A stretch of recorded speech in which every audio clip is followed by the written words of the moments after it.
this is probably going to be an unpopular comment for me to say, but I'm going to go ahead and say it because we're talking and sometimes we make unpopular comments.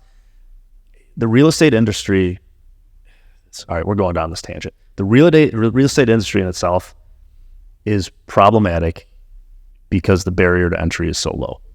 Okay. Oh yeah. To become a broker. And I think everyone knows it. And it tends to demean the value of you and me and our profession. Yeah. And the people that really perform and really care and really do their jobs well. Because you have a lot of brokers that are inexperienced and, not from their own fault. They're just inexperienced. They don't have the right members. They don't have the right knowledge of how to do things the correct way. So the general public sees this as, oh, okay, anyone can sell a $1 million house and make $25,000 on it and just sit back and do nothing.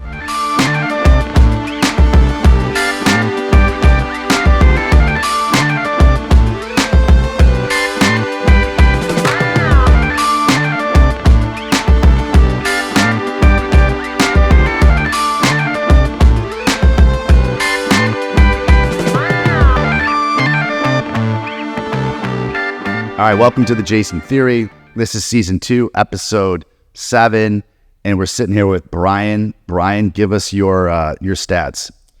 What kind of stats do you want? Let's see. How long you've been in the business, what you do, what you love. Just a quick.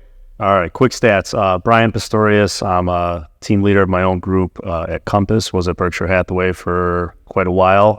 Just joined Compass in February. Been a broker since 2004. Long time. 5th generation broker. My great-great-grandfather started a real estate company. Really? Back in 1890. Came over from Italy, was the only one of his buddies that spoke English, helped him secure housing. Started a company in 1890. That's still going today. A. Ciccone & Sons.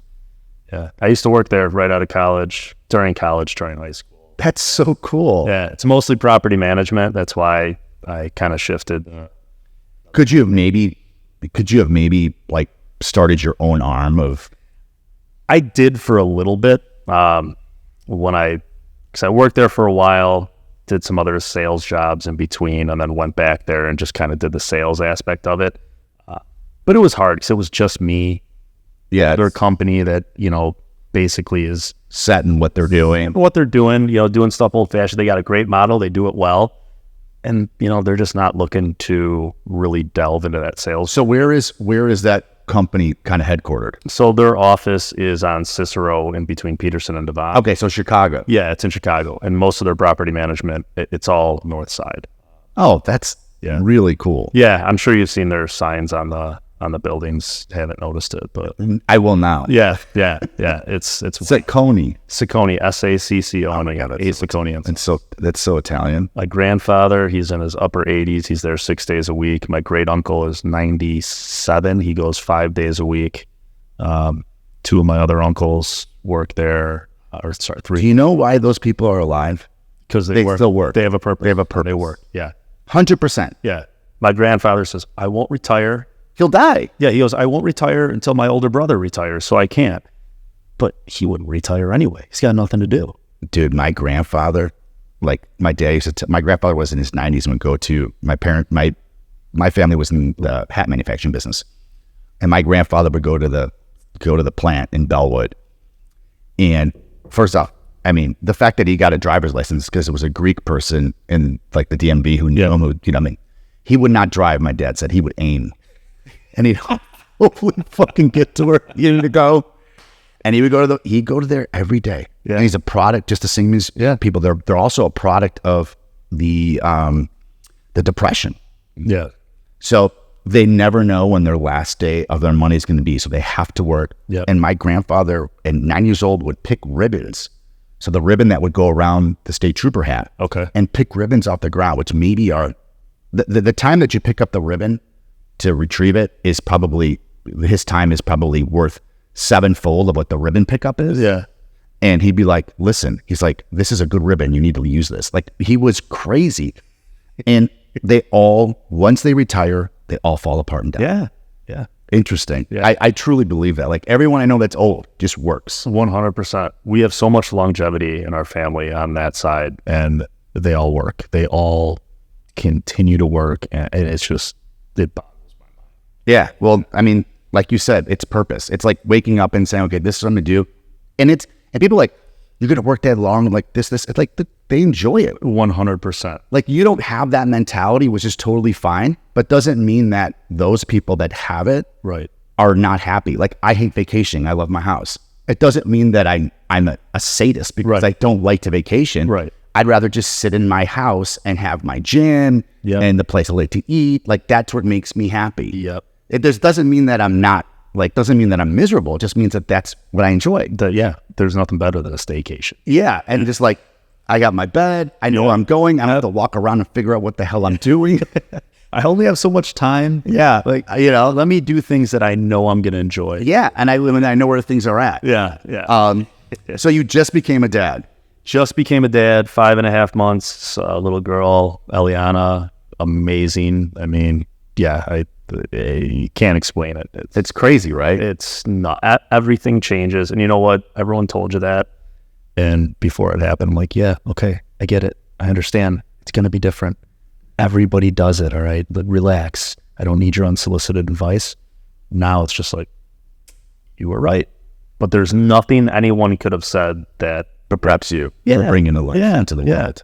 Absolutely not. How do you look at work now that you have a baby? I mean, do you look at it more as like, okay, I need to, and it may be something in your subconscious, like do you start looking at real estate as not only, obviously this is how I provide for bills, this and this, but hey, listen, I need to do X, Y, Z because now I have a baby, I have this, do you feel a difference in your responsibilities? I've never been more stressed in my life. I had this conversation. It's funny. I had this conversation with my wife this morning. It's like both of us, we've never been more stressed in our life. And it's not necessarily a bad thing. It's just, we have different responsibilities. Yeah. Like you're responsible for another life. And if our family grows, you're responsible for those lives. And with real estate, you know how it is. The market could dry up in a second, right? And you're like, how am I going to do this? How am I going to do this? And I've never looked at this business as like, I've got to make that next commission check. I don't look at it that way. Listen, I want to make money. That's why I work. But if you focus on the commission checks and you focus on the sale and if you focus on making that money, I think you're doing a disservice to your clients. Because it should be about that, about their timeline when it happens. And if you're good at what you do, you will make money. Yeah. So I still look at it that way. It's just the stress of thinking about the market and thinking about the future and knowing the lifestyle I want to lead and provide for my family, what I need to do that, looking at the numbers. It'll make you cry in your shower. Yeah. You can't do that. I know that, I mean, that's still, I have I have 3 kids and my oldest is 15, and there are times when, and I have my moments in the shower and I'll be in the shower and I'll be like, all right, this is this. I try to not look at my bank account about every 2 months. Yeah. I'll be like, okay, where am I at? Right. Because all of a sudden it's like, okay, all right, it's second, it's third quarter. There's nothing happening until this quarter. I got to get this money here, this. And like you said, you want to keep that focus, and you don't get to where you are. You don't get to where I'm at or other top brokers are at thinking about the money. The people that think about the money, they fizzle out. Right. But you cannot not think like, man, I have to do X, Y, Z. Right. The stress, I don't think, and maybe just a matter of semantics, I don't think you're feeling stress. I think your life's taking a direction it's never taken. And then you're bringing on, it's like going to high school for the first day. It's like, it's stress, but it's not a stress of like we would think stress is. It's more like, man, I haven't gone down this path. Each step is a new step that I've never experienced. And it's all unknown, man. Yeah. And that is fucking I guess it's stressful, but it's more of like, I'm just creating a new path and I've never done this. Yeah. And man, I will tell you, it's so funny. When Nikki and I had our first kid and we would be at each other, I would just grab her and go, don't let this fucking kid tear us apart. I'd be like, this is their plan. Yeah. I'm like, we got to step back. Yeah. And we got to be like, hey, these are things that we've never done. We don't know what's going on. Right. Cavemen did this with no fire. Right. And a piece of stick. Right. I'm like, we can handle this. you just got to be like, pull back. And you got to have those moments. Yeah. And you got to have discussions with your wife where like you sit down and be like, hey, you know, I didn't mean this. She'll probably won't say she didn't mean what she said because that's just what they do. We have to say it. You have to say that all the time. So it's like, just get used to always saying, I'm sorry. Oh yeah. At a different level. Yeah.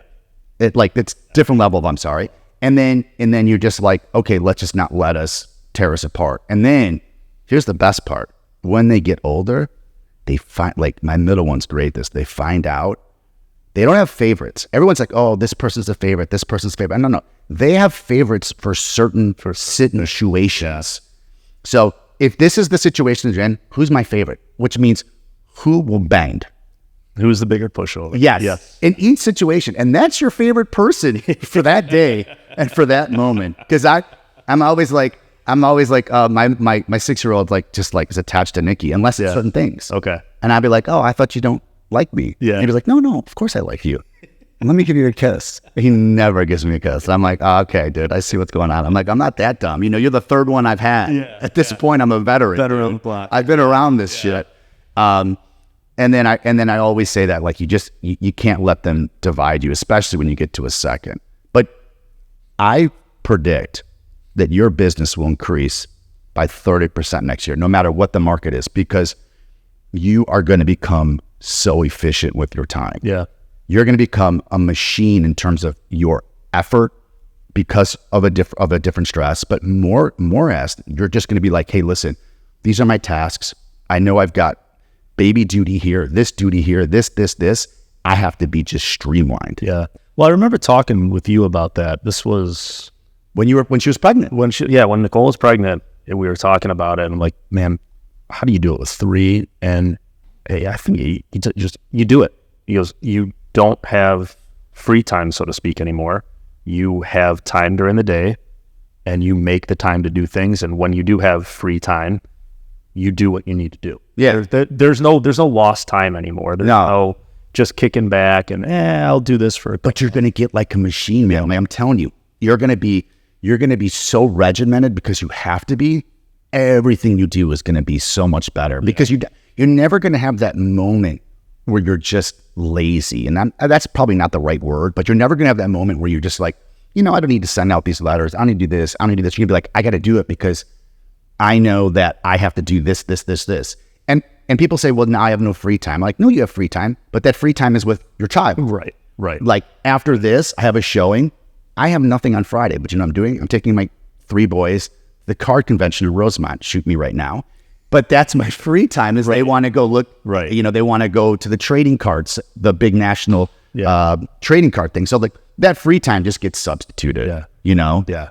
But the interesting thing is like when they get old, and then when you add another one to the mix, that's when, you can be a little lazy with one because there's 2 of you. Yeah. But you're going to be like, okay, like we talked about before we started, I can't get up at 7. I got to get up at 5:30. Yeah. I got to get up at 5:15. People are like, how do you get up so early? And I'm like, well, if I want to do stuff for me, right, I know the kids go to bed at 9.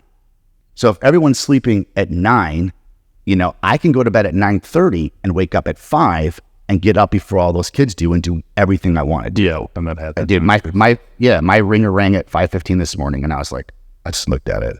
And I'm like, if I don't get up right now, the day is done. Yeah.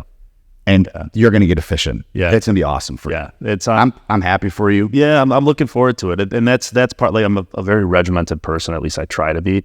And during these first 5.5 months, it's very difficult to do that with a little baby. She's not on a set schedule. So you got to bend right now. The schedule will come. I mean, it's 5 months. But as soon as you get to like 1 year and a half, or what people say now, 16 months. I mean, I never was like, it's a year and a half. Yeah. So once you get to that space, you'll be like, okay, now I'm efficient now. And your wife will get efficient, and you guys will both know, like I'll come home and Nikki's like, I haven't been to the gym yet. And she'll do what you did today. Like I'll just zoom downstairs and all right, I got the kids. I'm here. You do your thing. Yep. The kids are doing what they're doing. I get on CMAs or do whatever the hell I have to do and just overlook them. I mean, you're going to get really into that system. Yeah. And you just got to make sure you make time for each other, because that's sometimes what gets lost. That's 100% gets lost. I mean, and fault for that too, because it's like, all right, you've got the baby, you've got work, and then it's trying to put all that together and separate free time for just us. That gets lost in the weeds. It does. It's like we push that in the back, but that really should be. And it rears its head. I'm telling you, it rears its It's like it's a 9 p.m. conversation that lasts till 11, and you're like, "Holy shit!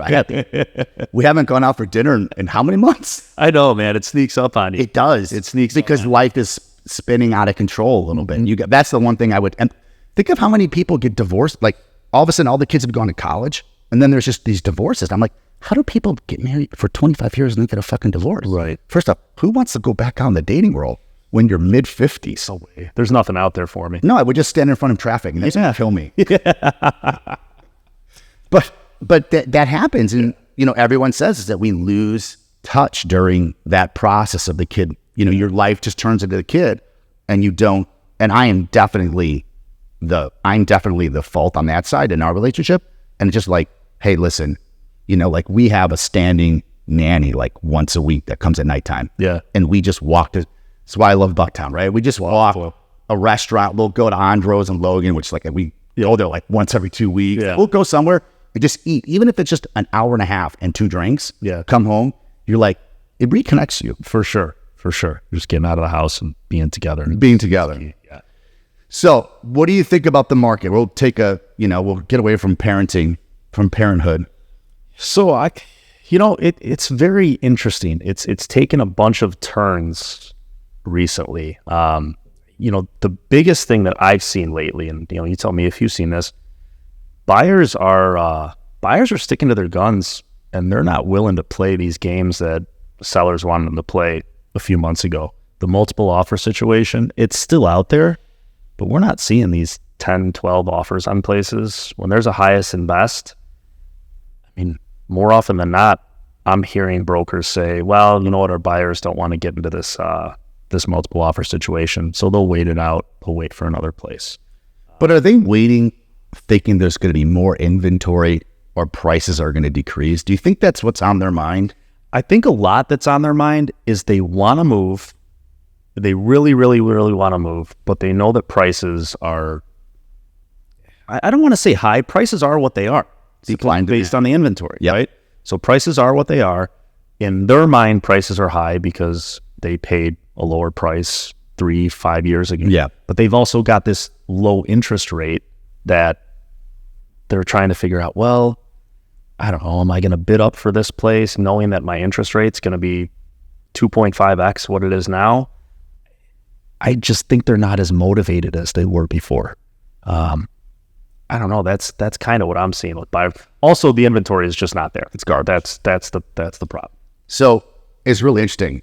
While I'm running this morning, I'm watching CNBC, and it was like an epiphany. It was like an unbelievable moment that I had while I was running. I'm listening to CNBC, and one of the guys was just like, "Did the because inflation came out today, year over year is at 4, month is at 3. So inflation's decelerating." Yeah. And the guy's like, all right, inflation's decelerating, but we have record low unemployment and we have unbelievable things going on in the business world. The Dow had 13 up days in a row, which is a record since 1897. Earnings are through the roof. And the reason the Fed was raising rates was, this is their direct quote, right? To create unemployment and to kind of stop growth. So inflation went from 9% to 4%. It's going to be in the mid 3s sooner than later. They raised rates yesterday going into a 13-day Dow tear. Yep. 3 weeks straight, the Dow has been up. And on top of it, unemployment is down. So everything the Fed said that they were doing to tame inflation did not happen, yet inflation still fell. So here's my rant. What is that telling you?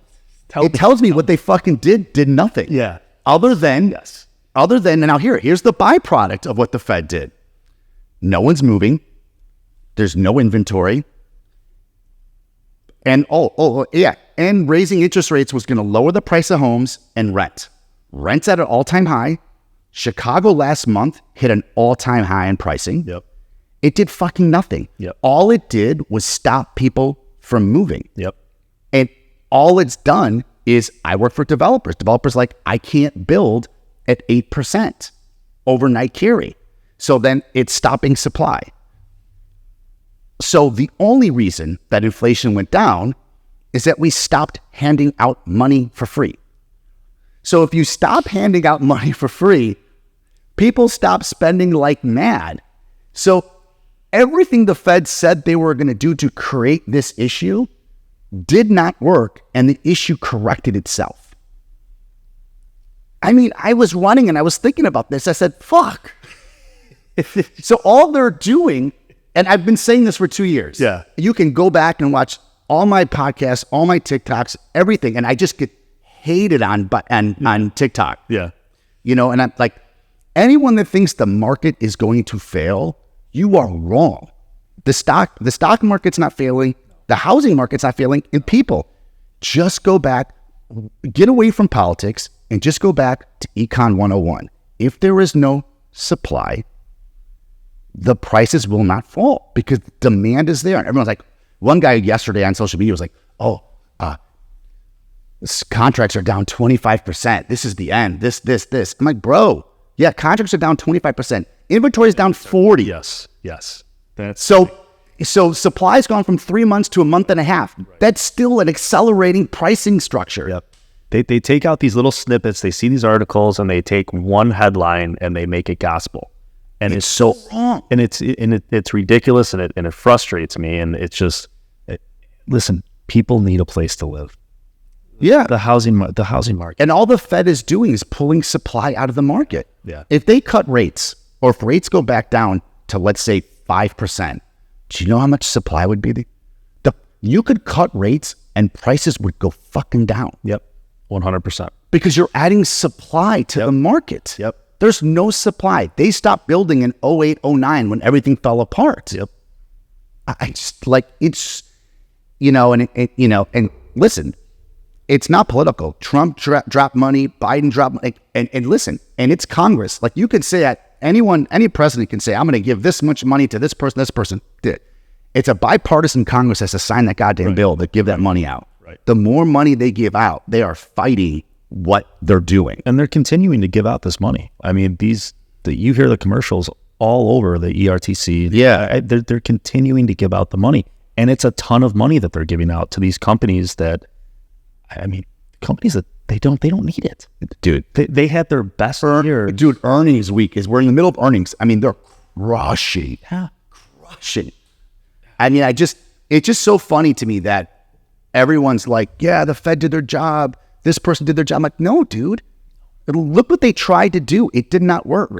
Right. It's the exact opposite what you're doing. It's so crazy, which takes me to these buyers that are waiting. I don't think they're going to get what they're waiting for. No. Because as rates drop, dude, the market's going to flood again because everyone is sitting in homes they don't want to be in. Right. And not saying they don't like the home. They need to upgrade. Right. Or they want to move. Right. And it's just going to be like, I tell people, I'm like, if you can find something you like, screw the rate. And it's not like the whole thing, you marry the house and you date the rate. It's not that. But if as rates go down, man, that demand is going to flush back into the market. Yeah. And it's going to take a while for supply to catch up. So let me ask you this. That's my economic rant. No, I like it because, everything curbs off of that. It really is. And you go back to it, it's Econ 101. It's just supply and demand. That's it. Supply and demand. It's very simple. And unless you're this, big, portfolio manager that's looking at, 1 million different homes within your portfolio. Like, listen, if you're buying a home for yourself, where to live, like, to speculate all of this, you're not going to win. No, you're not going to win if you're saying, well, I'll buy now because I'm going to make money on it. If you're planning on living there for 25 years or the rest of your life, why are we trying to speculate here? You either want to move or you don't. Yeah. And I know that's kind of an elementary way of looking at it. Well, it's not, because if you live, I was doing the numbers. I hit my thing. I was doing the numbers on a chalkboard thing I want to say about 6 months ago.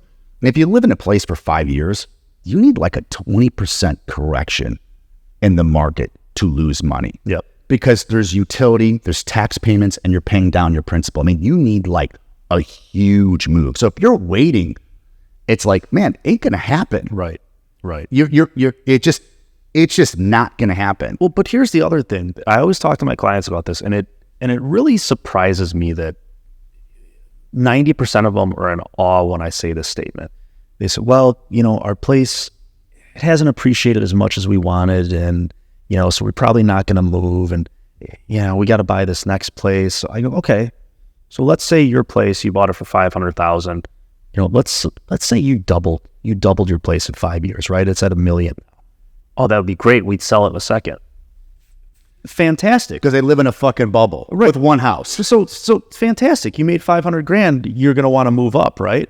Oh yeah, we'll move up and we'll buy our next place. Okay, you know what that next place is going to cost you? The next place is going to cost you $1.5 million. So, because if you're making that much on your place, your next place is going to be worth that much. So you're washing dollars for dollars. There's a term in trading called a zero. It's a zero. Oh my God, I had it and I just lost it. Not like a senior moment. 0 point. It's a zero sum game. Zero sum game. Yeah. Oh, Jesus, I can't believe I forgot that. Yeah. Zero sum game. Yeah. I mean, it's like, dude, I mean, unless you catch lightning in a bottle, it's always a zero sum game. 100%. And if you live your life on that 5% that you're going to trade out of something, I'm going to sell something at the top of the market, and I'm going to grab a house, which there are none, at the bottom of the market. That's illogical. That's an illogical fallacy. Good luck. Happen. Yeah. Good luck. If you happen to do that, fantastic. If you're, but if you wait for that, you just cripple yourself. 100%. And there's just people that are just crippled off of their own thoughts. It's like, man, just do it. Right. Like you just have to do it. Right. There is that, like for instance, you had a child, right? Mm-hmm. Did you sit there and go, when's the perfect time to have a kid? Because if you do that, you will die with no kids. Yeah. Well, when you have that kid, that's the time. Exactly. And then you shift. Yeah. When you're ready to buy a house, just buy a house and then you make it work. Right. And people would be like, oh, it's easy for you to say that. And I'm like, no, it's not. Right. It's not easy for me to say that. That's just the reality of life. You make it work. Now, if you can't afford the payments and it doesn't work with your numbers, that's 100% different. I'm not telling people to overbuy. Right. But if you can't afford it and it's something you want to do and it's going to, there's a value for enjoying your life. So do you think, I had Ken on last week, and do you think under 40-year-olds look at the value of enjoying your life in your house? Honestly, no. Yeah, I don't think so either. I think they're all looking at everything as like the stock market. And that's not what it is. It's a utility. Yep. It's a home. Yep. Like if I sold being 49 years old, if I sold my house for a loss and I was in it for 4 or 5 years like I am now, I have nothing but the fondest memories of everything I did there. And I loved it. I wouldn't think of it in a second. Right. Right. Well, and guess what? If you're selling your house at a loss, my guess is you're moving somewhere else, and that place you're purchasing is that much less than it would be if you were selling your house at a gain. But that thought would never even. I agree with you. Right. That's the yes. Yeah, I agree with you. But that thought would be like that'd be the ladder of the thought. Right. It'd be like, we loved it. It's time for us to move on. Yeah. We're gonna do this or do that. Right. But I would be like, I have nothing but I look back at a house that we had in Roscoe Village and I'm like, oh my God, that house is worth $400,000 more right now. Yeah. But I'm like, it didn't work for us. No. And it costs money to enjoy. Yes, right. Yeah. So hey, I enjoyed my house. I spent some money enjoying the house. The utility of everything has just kind of gotten away from it, which is interesting. I think it's another aspect of, social media, is people being like, everything is an investment, which is, it's not, there's enjoyment to things. 100%. Yeah. Do you think, to go to our next topic, kind of like 188, do you think with the lack of inventory, what is going to happen with groups that have like 20, 30 people? Because I've had people come up to me that are like last person in the group and be like, hey, are you looking to expand? And I'm like, no. Yeah. Especially now somebody who's been in the market for a year. Right. Do you think that this system where you've got a one team lead and 30 people underneath it. And this team lead's like, I'm just taking little nibbles out of every person. So I don't have to work. I'm going to manage just 30 people. Right. When there's no transactions, how does that work? And are people going to be able to funnel back to getting their foot on the ground and starting to sell real estate again? Yeah.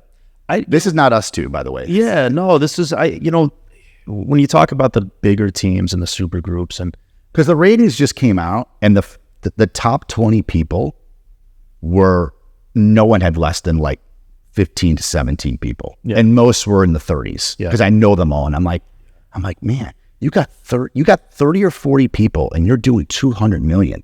That's 10 million a person at the most. Oh yeah.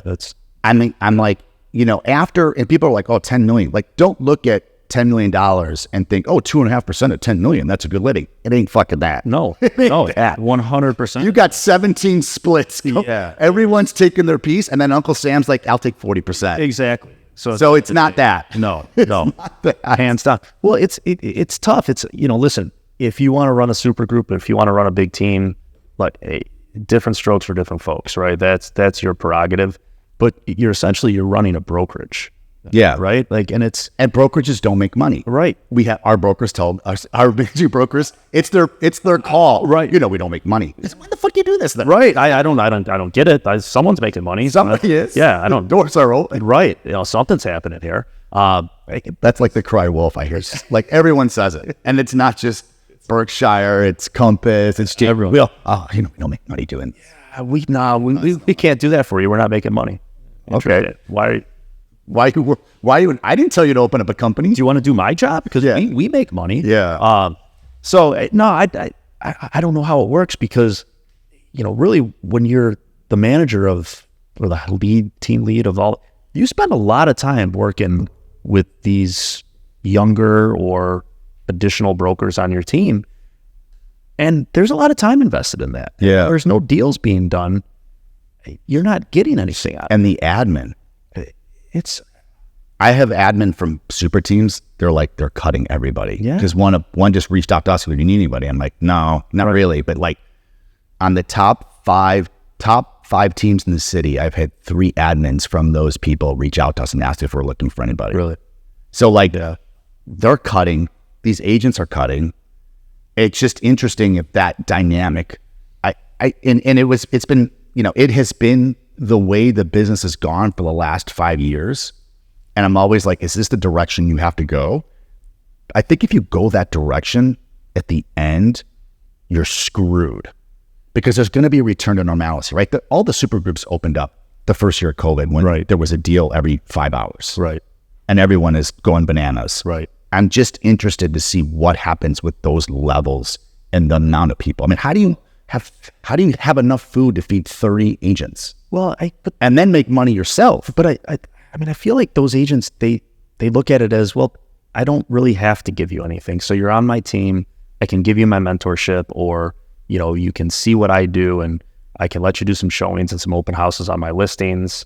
And if you produce, you produce. If you don't, you don't. It's no skin off my back. It's almost like the brokerages that... But how do you get repeat business then doing that? Well, you work your clients in your network as the team leader, as the group leader. You do your clients and you worry about that. You have all these other brokers that work for you. Let them work their sphere, and if they produce, great. If they don't, it doesn't take away from your clients. Now but it eats away time. It eats away time, and it kind of eats away at your name. It crushes your brand and your brand and your credibility. So that's why I'm not. It only takes like 1 or 2 people to crush your brand, right? You could spend 10 years being badass, and then all of a sudden have 3 or 4 people say, right, and Chicago's small, right? Oh yeah, Chicago's small. Oh yeah. So it's just interesting to me, how that will survive, and if there will be a return to a 5 or 6 person team where it's manageable. Well, because it's one of those things. I'll use the analogy of one of those River North buildings where they have a listing and the parking's not included. Yeah, in the price, right? Now you have to list the property without the parking because everyone else is doing it. Otherwise, you're off the count. You're off the count. It's going to be so skewed. Now they're creating these super groups and these big teams so they can get their market share. Yeah. And if you're not creating that, well, guess what? You're falling out of the rankings. Yeah. You don't look like you're valid. And people look at you and you go into a listing appointment and, you're number 10. Dude, I'm the first person, and you talk to speak, I'm the first person to be like, man, we went from 17 to X, like out of the top 40 because there's just super teams. Right. And then you're like, shit. Yeah. But like, what's the cost of expanding to your brand? The money that's coming to me is the same. Right. Right? Because I don't have to divvy out 7,000 different paychecks to staff and to this person and to that person, and I can control a brand. Right. It's just interesting, like when you get to that point where you can't control the brand, and do you want to go that route or you don't? Well, I think it's going to start correcting itself. I think so too. And it's in this is probably going to be an unpopular comment for me to say, but I'm going to go ahead and say it because we're talking and sometimes we make unpopular comments.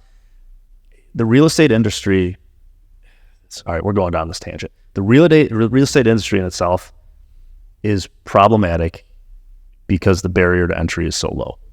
Okay. Oh yeah. To become a broker, and I think everyone knows it, and it tends to demean the value of you and me and our profession. Yeah. And the people that really perform and really care and really do their jobs well, because you have a lot of brokers that are inexperienced and not from their own fault. They're just inexperienced. They don't have the right members. They don't have the right knowledge of how to do things the correct way.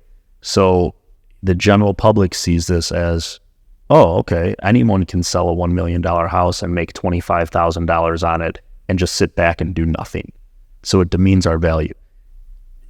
When I see the real estate market, this past year, when the inventory goes down and there's not as many deals being done, listen, I don't wish ill will of anyone, but I do like it in a way because there's a lot of brokers that need to get out of the business. You have to trim the sats. And I don't think that's controversial. You have to. Yeah, it's like saying, hey, I don't want to sell stocks in a bad environment and buy bonds. I mean, there's always a flight to quality. And I also think it's very interesting. I also think that's also going to lead, what you're talking about right now is going to lead to the demise of these super teams too, because the fat is going to be all these teams that slowly get down to where they, which I'm excited for, because it's nice to be able to talk to somebody that's actually educated in what they're doing. I was just going to say that. How many deals have you done where you work with someone on the other side who is, let's just say they're inexperienced, right? And that's okay if they own up to the fact that they're inexperienced and they kind of let you know, rather than, trying to do things in a way that they know is wrong, and it just makes your deal so much more difficult. No, it's like you're almost like a dual agent. You have to do everyone else's job. Everyone else's job. I tell my team, and I hate this, but I tell my team, always assume that the other person doesn't know what they're doing. So in the background, just kind of double check. You have to. Yeah, and otherwise stuff falls. But I think that's everything in life. Like when I'm driving, I assume that everyone's driving. You can't fucking drive. Well, that's also true. So like the barrier to entry to get your driver's license is very per se. My grandfather, who aimed to drive people, full circle right back to that. Yeah. So I totally agree with that. And I just really interesting. And I'm sure you do the same thing too. When I interview people, or when people interview me, I make sure that before I leave, I say, hey, listen, I hope we work together. I'm really excited about the product and you guys. I think it'd be a great team. And they'll be like, well, we're going to interview a couple other people. And I said, that's great. I said, can you do me one favor? And they look at me. I said, ask the agent who's showing your place. I said, that's all I got to ask you. Yeah. I go, do me that one solid. Whoever you're talking to, be like, are you doing every showing? Are you at the inspections? And are you at the appraisal? Yeah. That's it. Yep. And I said, because I will be there. So just let me know that one thing. Yep. And the crazy thing is that they like, oh, we never thought to ask that. Yeah. I'm like, well, you're hiring me, man. Right. They just assume that. They assume. You're right. No, it's not the case. And the 3 listings I got that we talked about before were on there, so we'll keep names off. Yeah. That was the one thing they said to me. They're like, we met with that person and we never saw them again. They're like, yeah, man, that's how that works. Let's see it. And that's that's how you lose credibility. That's how you lose your brand. Yeah. You know, when you do that. And listen, if that's the way you want to run your group and you're successful at it, that's for you. But there's always going to be a demand for brokers like us, because there's always going to be a demand for quality. Yeah. It may not come from the masses, but there's always demand, and quality will always demand a premium. Yep.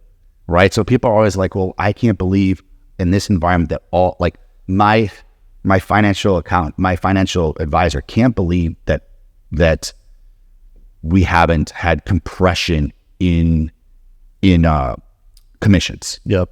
He's like, I've had compression. Every has. And I said, listen, man, I said, if you said to me my fees were going from 1.5 to 2, I wouldn't fire you. Right. I said, because I know that I'm paying for quality. 100%. And I know that you have my best interests. And to me, that 0.5 point is far greater than me losing 50% of my net worth because I went to a discount broker. Right. I said, so you're not going to get compression from me. I'm like, you're thinking about it the wrong way. Right. And I always tell young brokers, value yourself, bring value. And if you do, people are going to pay you for it. Absolutely. Absolutely. And if they're not willing to, that may not be the right client. No, because they don't have trust in you. Right. They don't value what you do. Like 100%. Who wants to work for someone that looks at you and says, right. I could do this, this. Like I have people that say to me all the time, well, one person, I got the listing. Yeah. But a person said to me, he said, I've sold 2 of my houses. And I was like, that's great. I sold 2,000. Yeah. But with his wife. Do you want to really compare notes? Right. Like, what are we talking about here? Yeah. Yeah. Go ahead and sell a third. Yeah. I'm like, dude, I'm like, I was reading him and he was kind of like a hard ass. So like a really nice guy. Yeah. But I was just like, man, I'm just going to come out guns blazing. Yeah. Which is always fun. It's fun and you know what? When you're your authentic self. Yeah. If you don't like me, if you don't like me now, you're going to fucking hate me the next 2 months. 100%. I tell my clients that too, because I can come off as a little bit of an asshole sometimes. But, I tell them, you don't pay me to tell you what you want to hear. You pay me to tell you what you need. Are you being but see, you're putting asshole as for authentic and not telling lies. So yeah, which is a shame that when you're authentic and you don't tell lies, people are offended. You're an asshole. No, I'm just telling you the way it is. Right. Your house is too small for this price. I know you love it. It's too small. Right. That's it. So you can think what you want about it, but that's the truth of the matter. Right. This is what it's worth. Right. I think a lot of young brokers, what you just said is key. If anyone could take anything from everything, this is a good soundbite, is that you've got to be authentic from the beginning, because if you're not, the transaction is fucked 100% from the start. I've made that mistake early in my career where everybody does. You want the business. You want the business, right? You want to start. You want to start. You want to make money. Yes. And so that's what you're doing. Well, I don't usually do that, but for you, you know what? Yes, that's fine. That's fine. I'll go ahead and do that. Well, we think our home is worth, this much. Well, yeah, let's try and do that. Okay. And then what it turns into, the client is just pissed at you. Yeah. Tired. And then here's what happens. You lose the listing. Yeah. And the second broker gets it for the price that you told them from the beginning, and sells in 5 days. Yep. And you're like, yep.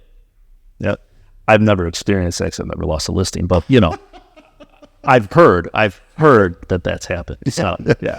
But I think that's the biggest takeaway, is you just have to be authentic in yourself, like in anything you do, because to extrapolate even more, it's like, meeting, we both met our wives. I was who I was when I met my wife. She still makes fun of it. Yep.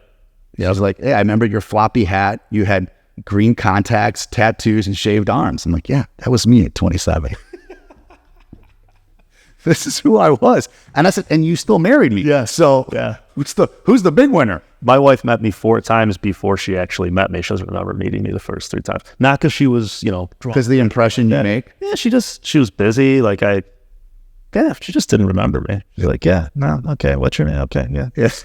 Okay, all right. Well, I'm going to keep going. I'm going to keep calling you until I get your business. Oh, God, I'm going to keep going. I'm going to keep going. I'm going to keep my wife and her friends still, they all live together on Belden Street. And I called her up after our first date, and I was like, what are you guys doing?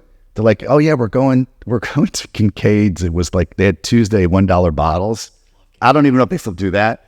And I was like, and the only thing I think of, now I was always quick on my feet. Yeah. That's kind of why I'm kind of good at this. Not the podcast, but sales. Yeah.